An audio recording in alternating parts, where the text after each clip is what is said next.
Hey Waffle Gang, I do hope you're well. My name is Mark and today we're checking out some more Reddit stories. And if you do love a Reddit story, why not consider hitting that like, subscribe, maybe that notification bell too. And let's crack on with today's first story. Much love, guys. Now, today's first story comes from Throwaway Gen Reveal from the Am I the Arsehole subreddit.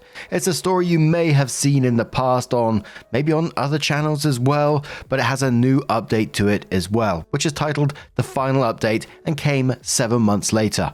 As always, we'll read the previous parts of the story, and you can skip parts of it if you want with the timestamps down in the description and along the timeline below. Thank you.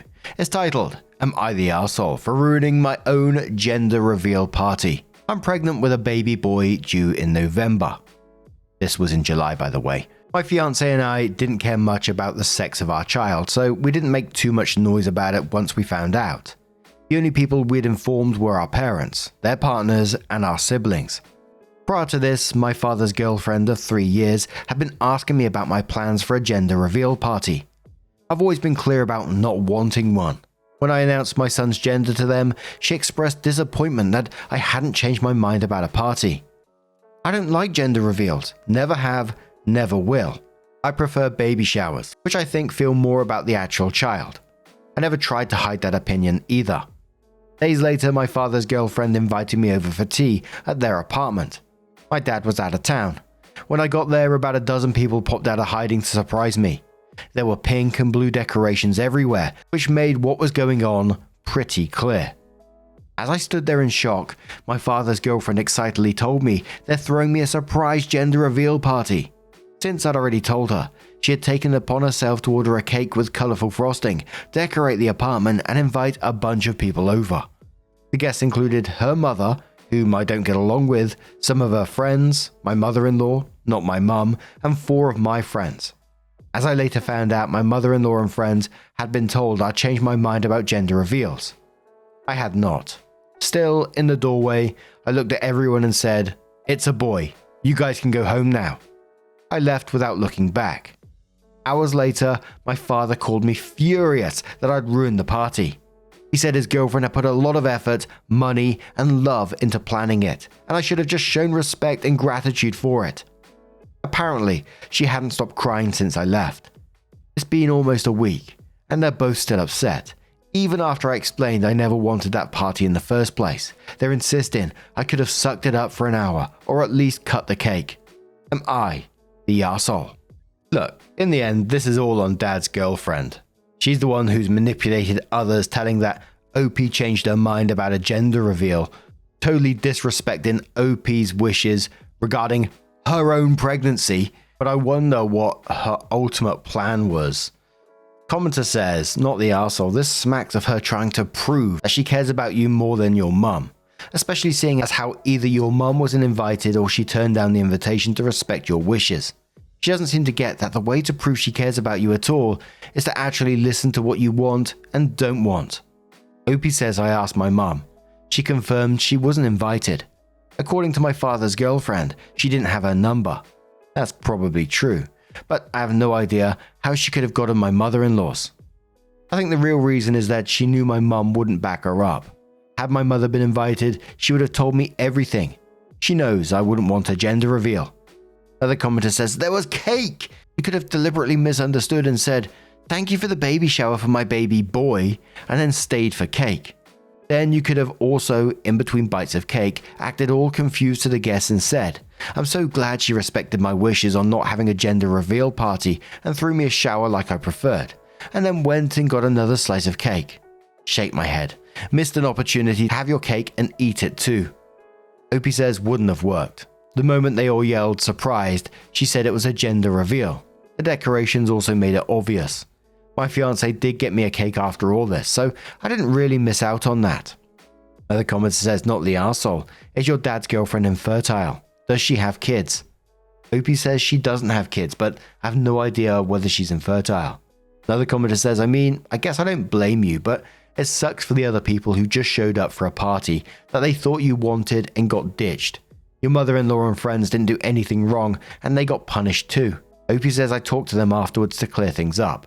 They were all confused and upset on my behalf. I made it clear I understood they had been lied to, and it hadn't been my intention to put them in that position. We all apologized to each other. Another commenter says your actions were a reflection of how you feel about the girlfriend, not at all about spending time with people who love and respect you and are looking forward to your little one's arrival. Opie says, if she wants to get together, she can throw a party. She does not need to make that about my child's sex, especially after I told her not to. My friends and mother-in-law did indeed think they'd come for me, and I spoke to them afterwards, but I will not buy that her mother and friends were there because they cared about me. You're not the only one assuming I don't like my father's girlfriend. That's not true. But when I tell someone I don't want something, multiple times, and they go ahead and do it anyway, I don't have to stick around. And no, this was not about the hormones.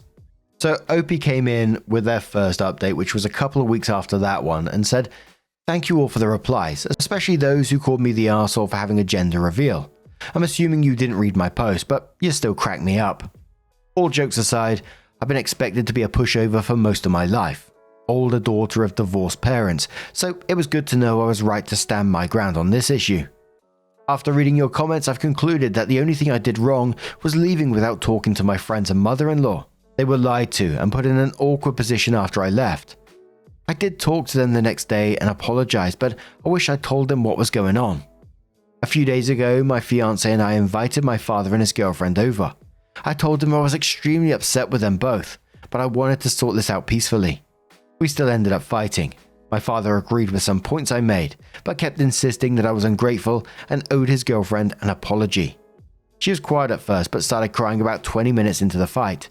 My father's girlfriend said she threw the party because she cared about me, and that she'd want one if she was pregnant. She started talking about all the gender reveal videos she'd watched on TikTok and how happy the parents looked in them. She told me she genuinely thought I'd love it, and couldn't understand why I'd been so rude to her. To my surprise, my fiancé was the first to snap at that. He's usually the calm one. He told her to stop calling it my party, since she clearly threw it for herself. I'd expressed countless times that I didn't want a gender reveal, and I was well within my rights to leave when she tried to ambush me with one. The fight didn't go on for much longer after that. Near its end, my father asked me why I hadn't at least played along for a while. I told him I went there expecting to spend an hour with someone I've been meaning to get to know better, not to spend my entire afternoon entertaining a dozen people, more than half of whom I either didn't know or didn't like, who got together to talk about my child's privates. I didn't mean to upset anyone, but I had to get out. My father didn't argue with that. There were two main pieces of advice from your comments that I decided to follow.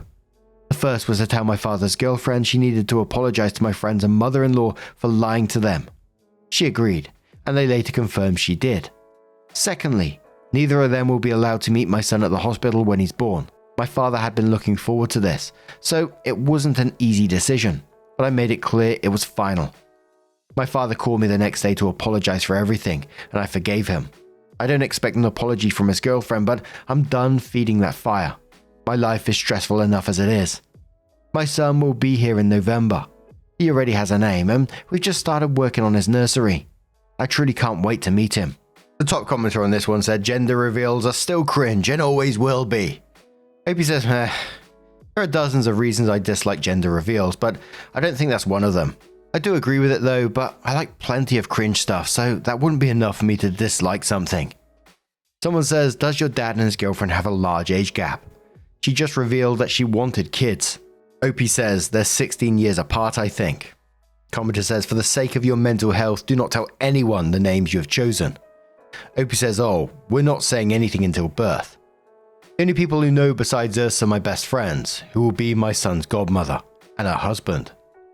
So, 7 months later, OP comes in with their next update. And it says, hey everyone, it's been a while. Hope it's okay for me to update here. I remember promising myself I'd make a final post as soon as the dust had settled, and I'm pretty sure the time has come. First of all, I'm a mum. My son was born in November, and he turned 3 months old a little over a week ago. He's beautiful and perfect, and I still can't believe he's here. Secondly, I have some updates on my father and his girlfriend. Most importantly, they broke up last month. Turns out they were cheating on each other. I don't know much about this, that isn't gossip, I can't confirm, but I did have some minor problems with her after my last post. About a week after the conversation I mentioned in my previous update, she became fixated on trying to find out my son's name. According to her, there was a personalized gift she wanted to get me that would need it. She spent 3 weeks asking around about it before giving up. I didn't invite my father's girlfriend to my baby shower. Almost definitely a dick move, but I didn't want her there. She was still on her name crusade at the time, and it was becoming exhausting to deal with. My mother was the one who threw it, so it didn't make sense for her to be there anyway. My fiancé and I had dinner with her and my father instead, which did end up being nice. She gave us diapers instead of the personalized gift, and it was quite honestly the best thing she could have gotten me. Nothing happened when I went into labor, at least not on that end. I introduced my son to my father through video chat. He kept this part of the deal and didn't visit us, but I later found out his girlfriend did try to convince him to. They came over to meet the baby a bit over a week later. Her mother was visiting them at the time, and I allowed her to join us despite the fact that I never got along with her. Awful decision. She complained the whole visit. Also, according to her, I had it easy because of my C-section, so she felt the need to tell me a whole birth story. Joke's on her. My kid can kill Macbeth. All jokes aside, my father was particularly upset about this. He told me he had a huge argument with his girlfriend afterwards because her mother ruined his first time meeting his first grandchild. The holidays went fine. The breakup happened early in January. Again, I don't know much about it. A few days after I found out, my father's ex-girlfriend texted me. She apologized for whatever stress she had put me through during my pregnancy. We wished each other well. I'm sure both she and my father will start dating their affair partners now. If I learned anything these last few months, it's that my family is a fucking mess. Moving forward, I'll do my best to protect my child from this. I still have over a year until my wedding, so we'll enjoy our time away from the spotlight while it lasts. This will be my last post. Thanks everyone. Now firstly, congratulations on the little one, and I'm glad it was pretty much drama-free from that point of view. But also, I think my eyes done a full 360 rolling backwards when it said according to her, I had it easy because of my C-section. That's not fucking easy, that's major surgery.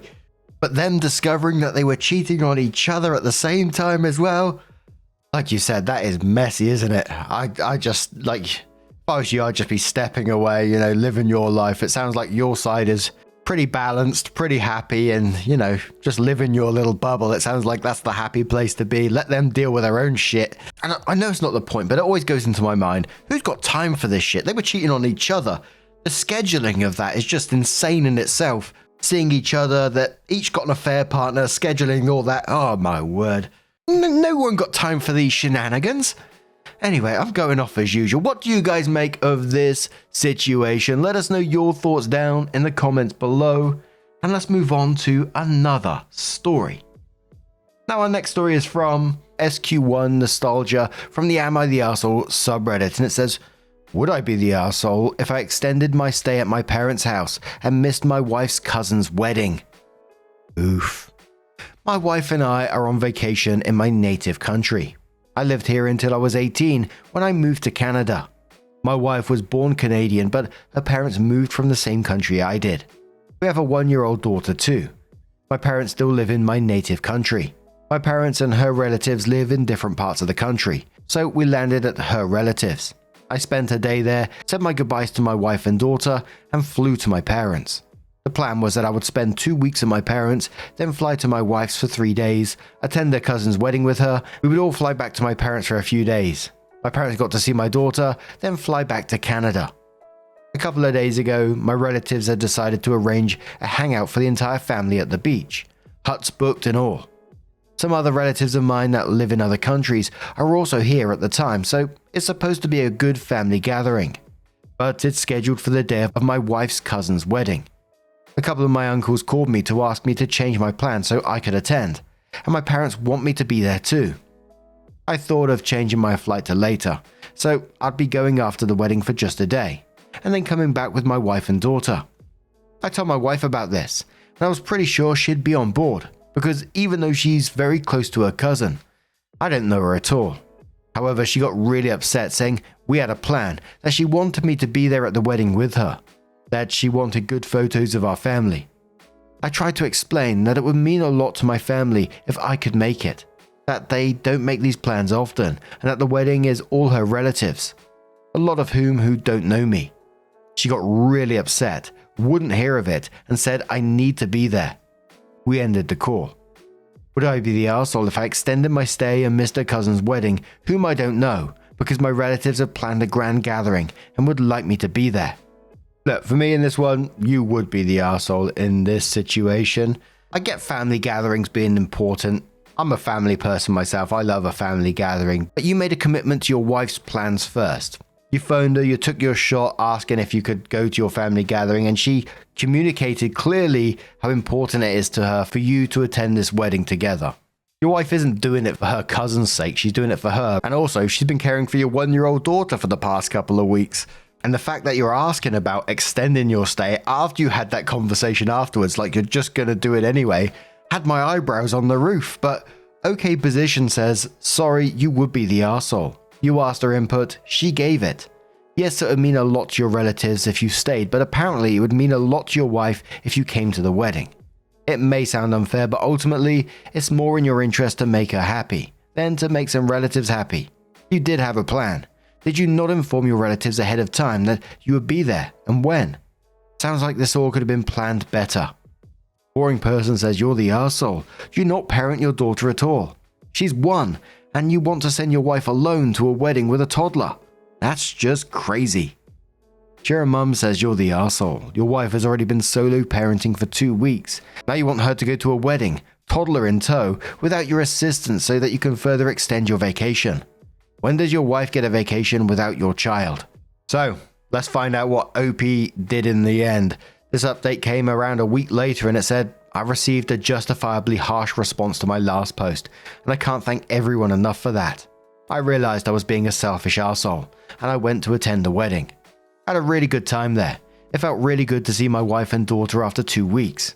I was prepared to apologize to my wife's parents too for my reluctance, but fortunately she hadn't told them I was considering not coming during the few hours when I was undecided. I had to meet and greet a lot of people. My wife was the first amongst her cousins to get married, so I guess I'm the first outsider to become a part of the family. So I spent a lot of time talking to her relatives, and got to know a few of them too. She's very close to her cousin, so she was basically what our equivalent of maid of honor is.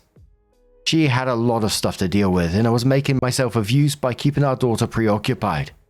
I had planned a lot of things, family pictures, couples dinner with the bride and groom, and I was honestly in awe of the planning that went into it. I've been feeling pretty ashamed of how much trouble I would have caused her had I not gone. She asked me a few times if I enjoyed myself, which would make me feel even worse about it. My parents were disappointed about me not attending the family gathering, and it sounds like it was fun, but I've realized nothing is worth not being there for my wife and daughter. Thank you for the arsehole verdict. I needed it. Artichoke said to OP, I'm glad you honored your promise to your wife.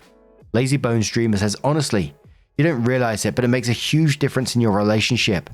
Had you not come, your wife would have had the resentment about your priorities. Anderson says, damn, his wife was even the maid of honor at the wedding. Special Schedule says, and he didn't realize it until he got to the wedding? Did he not see her planning this stuff? Jimmy says, so you left out your wife had an important role in the wedding in the first post. You didn't seem to miss your own daughter for 2 weeks and was ready to pawn off your daughter to her parents and your wife while she had wedding duties. I'm glad it took Reddit to change your mind about going. Your wife also covered for you for the wedding so you wouldn't look bad in front of her parents. I hope you didn't tell your relatives and parents that your wife forced you to go to the wedding and made you miss the gathering. And the comments were a mix after this. Some people still against OP for the way that they was originally talking and the way that they was talking in the update as well. Others saying that they're glad that OP did turn it around and took the you're the arsehole verdict and are recognizing their mistakes, if you like. But what do you guys make of this situation? Let us know your thoughts down in the comments below. And just a huge, massive thank you for being here today. You are truly appreciated. Wouldn't be here without you. I never forget that. And if you do want to listen to more Reddit stories, don't forget at the very end of the video, there'll be a couple of playlists there that you can click on and will automatically scroll through all those videos for you. There's a lot of them. I'm always shocked when people tell me they've listened to the whole playlist. I'm like, what the hell? But I do appreciate you. So thank you so much. And hopefully I'll see you in the next one. Take care and much love.